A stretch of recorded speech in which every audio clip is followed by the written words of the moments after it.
สบายดีทุกคนมื้อนี้เฮาก็สิมาเฮ็ดไก่ใต้น้ำกับส้มตำแซ่บๆกินกันเนาะเพราะว่ามื้อนี้เป็นมื้อวันหยุดของข้อยเนาะหลังจากที่ข้อยเลิกงานแล้วข้อยก็สิมาเฮ็ดไก่ใต้น้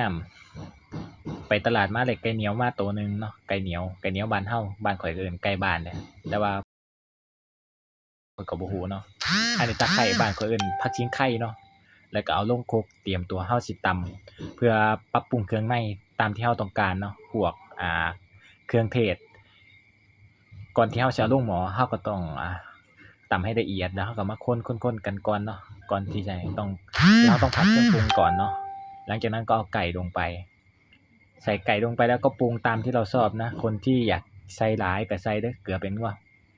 ข้อยนี่ใส่คนมักนัวๆหลายก็ใส่หลายใส่หลายก็ผมโดนโอ๊ยบ่แม่นหมายถึงโอ๊ยบ่แม่นผมสิโดนคันใส่หลายก็อย่าใส่หลายเด้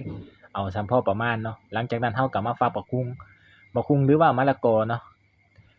บ้านข้อยเอิ้นบักหุ่งเนาะเราฝักบักหุ่งเรียบร้อยแล้วเราก็สิมาตำบักพริกต่อเอาบักพริกลงใส่โครกเราก็สิตำพวกเครื่องเทศที่เราสิตำบักหุ่งเนาะหรือว่าตำส้มตำนั่นแหละเหมือนกันแล้วแต่ไผสิว่าเนาะใส่ปลาแหลกหรือว่าปลาร้าปลาแหลกก็ได้ปลาร้าก็ได้ตามด้วยน้ำปลาเราก็คนๆให้มันเข้ากันหลังจากนั้นก็เอามะละกอหรือว่าบักหุ่งลงตามเคย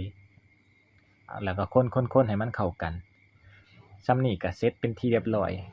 ส้มตำแซ่บๆหรือว่าตำบักหุ่งแซ่บๆหน้าตาก็สิประมาณนี้เนาะทุกคนเนาะ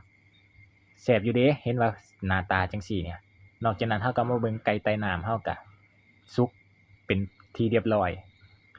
เราก็สิตักขึ้นใส่จานแล้วก็สิเตรียมเสวยหรือว่ากินหรือว่าทานนะทานก็ได้กินก็ได้มันก็เหมือนกันนั่นแหละ